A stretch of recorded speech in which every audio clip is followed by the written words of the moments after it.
রাজস্থান। রাজস্থান ভারতের উত্তর পশ্চিমাংশে অবস্থিত একটি রাজ্য। এটি ভৌগোলিক আয়তনের দিক থেকে ভারতের বৃহত্তম রাজ্য।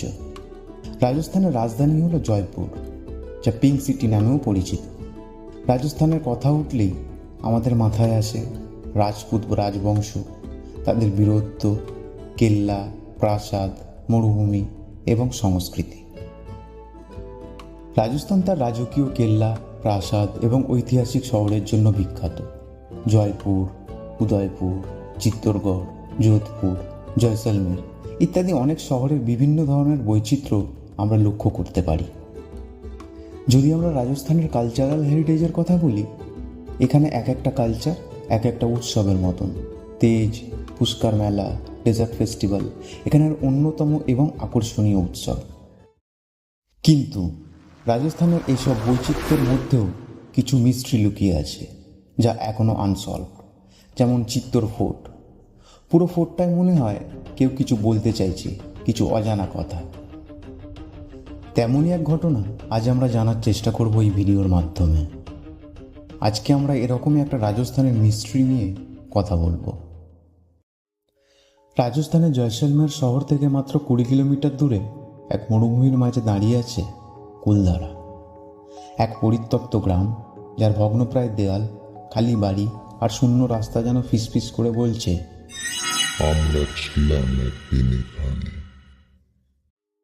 200 বছর আগে এখানে ছিল প্রাণ, মানুষ ছিল, হাসি কান্না ছিল, ছিল জীবনযাপন। আর আজ কুলধারা এক অভিশপ্ত স্মৃতিস্তম্ভ, যেখানে রাত নামলে সাহসীরা পর্যন্ত পা ফেলতে ভয় পায়।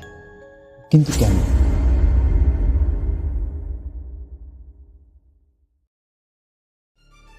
কারণ ইতিহাস বলে এক রাতেই 84টি গ্রাম উধাও হয়ে গিয়েছিল, কোনো যুদ্ধ ছাড়াই, কোনো রক্তপাত ছাড়াই।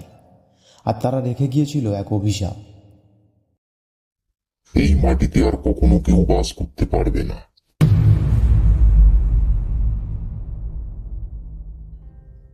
আনুমানিক 1300 শতাব্দীর কথা। পালিওয়াল ব্রাহ্মণ নামে এক সম্প্রদায় এই অঞ্চলকে গড়ে তোলে। অ্যাকর্ডিং টু আর্কিওলজিক্যাল সার্ভে, খাদান ছিলেন ফার্স্ট পারসন যিনি এই গ্রামে বসবাস শুরু করেন। এই ব্রাহ্মণরা শুধু ধর্মীয় দিক থেকেই নয়, ব্যবসা, কৃষি এবং অন্যান্য ব্যবস্থাপনাতেও দক্ষ ছিল। তারা এমন এক সেচ ব্যবস্থা তৈরি করেছিল যা মরুভূমির মাঝেও ফসল ফলাতে সক্ষম ছিল। কুলধারা ছিল তাদের কেন্দ্রীয় গ্রাম।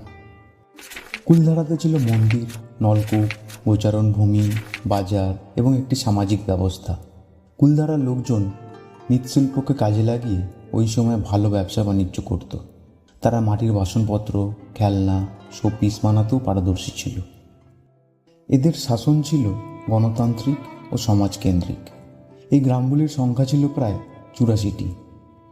17th সেঞ্চুরিতে কুলধারার জনসংখ্যা অ্যাপ্রক্সিমেট 1400 ছিল, কিন্তু 1890-এর দিকে এটা ড্রাস্টিক্যালি কমে গিয়ে 50 জন হয়ে যায়। কথিত আছে আজ থেকে প্রায় 200 বছর আগে একই রাতে একই সময়ে কুলধারা প্রায় ফাঁকা হয়ে যায়, একসাথে শূন্য হয়ে যায়। তারা কোথায় গেছে, কিভাবে গেছে, তার কোনো উত্তর আজও মেলেনি।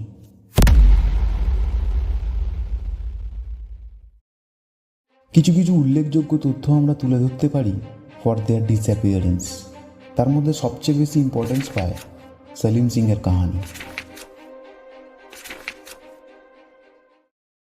1800 সালের দিকে রাজস্থানে ক্ষমতায় ছিল দেওয়ান সলিম সিং, এক নিষ্ঠুর, দম্ভী ও লোভী রাজা। সাধারণত দেওয়ানরা এরম চরিত্রের হন না, কিন্তু সলিম সিং ছিল আলাদা। জনশ্রুতি অনুযায়ী সলিম সিং একদিন কুলধারায় এসেছিলেন কর সংগ্রহ করতে নিজের সৈনিকদের সঙ্গে। সেখানে তার চোখে পড়ে গ্রাম প্রধানের অত্যন্ত সুন্দরী কন্যার ওপর।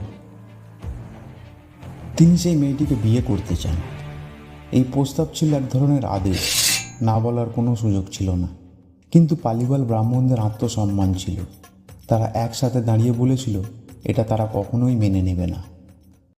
সলিম সিং রাগে ফেটে পড়েন। তিনি হুমকি দেন যদি মেয়েকে না পাওয়া যায় তাহলে পুরো গ্রামের উপরে এত কর বসাবে যাতে তারা কুলধারাতে টিকে থাকতে না পারে। সেই দিনেই গ্রাম প্রধান তার মেয়েকে জিজ্ঞেস করেন সে এই প্রস্তাবে রাজি আছে কিনা। গ্রামের সবার সুবিধার্থে মেয়েটি সেই প্রস্তাবে রাজি হয়ে গেলেও গ্রামবাসীরা সবাই মিলে বলেন তারা এটা কখনোই হতে দেবে না। গ্রাম প্রধান নিজের ইচ্ছের বিরুদ্ধে গিয়ে নিজের মেয়েকে সেলিম সিংয়ের হাতে তুলে দেওয়ার কথা ভাবলেও গ্রামবাসীদের আপত্তিতে তিনি খুবই খুশি হন। পালিওয়ালরা জানতেন তারা এই দুর্নীতিপরায়ণ শাসকের সঙ্গে টিকে থাকতে পারবেন না, তাই তারা সিদ্ধান্ত নেয় এই গ্রাম ছেড়ে দেওয়ার। কিন্তু এই খবরটা সেলিম সিংয়ের কানে পৌঁছায়। সেলিম সিং বিলম্ব না করে গ্রামে আসে এবং বাড়িঘর জ্বালাতে শুরু করে। গ্রামের কিছু মেয়েকে বন্দিও করে নেয়।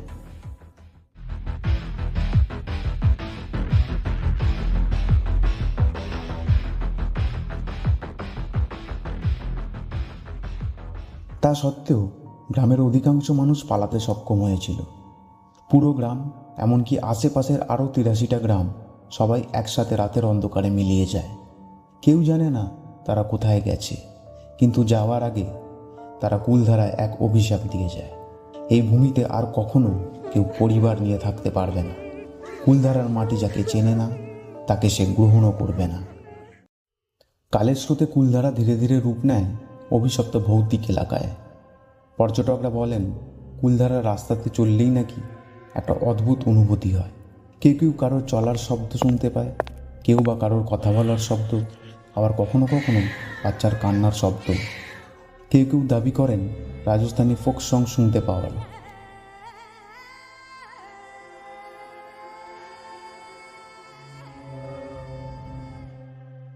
একটি টিভি চ্যানেলের প্যারানর্মাল টিম কুলধারায় রাত কাটানোর চেষ্টা করেছিল। তাদের ক্যামেরা হঠাৎ করে বন্ধ হয়ে যায়। সাউন্ড রেকর্ডারে অদ্ভুত শব্দ রেকর্ড হয়। একজন টিম মেম্বার অসুস্থও হয়ে পড়েন। এরপর থেকে কেউ আর সাহস করে রাত কাটানোর কথা বলেনি। সবাই অবশ্য ভূতের গল্পে বিশ্বাস করে না। কিছু ইতিহাসবিদ বলেছেন গ্রাম ছেড়ে চলে যাবার জলের অভাব একটা কারণ হতে পারে। আমরা সবাই জানি মরুভূমিতে বৃষ্টি খুব একটা হয় না। অনেকে মনে করেন সেই সময় জলের অভাব হয়েছিল। সব জলাশয় শুকিয়ে যাওয়ায় তারা পানীয় জলের সমস্যায় পড়েছিলেন। তাই তারা ডিসাইড করেন অন্য জায়গায় গিয়ে থাকবেন। আবার অনেকে দাবি করেন সেই রাতে নাকি ভূমিকম্প হয়েছিল। সেটা এতটাই জোরালো ছিল গ্রামবাসীরা সব কিছু ছেড়ে চলে গিয়েছিল। কেউ কেউ বলেন সেই সময় ট্রেড রুট বদলে গিয়েছিল। ট্যাক্সের চাপ সহ্য করার মতো অবস্থা গ্রামবাসীদের ছিল না, তাই তারা বাধ্য হয়ে গ্রাম ছাড়া হয়েছিল।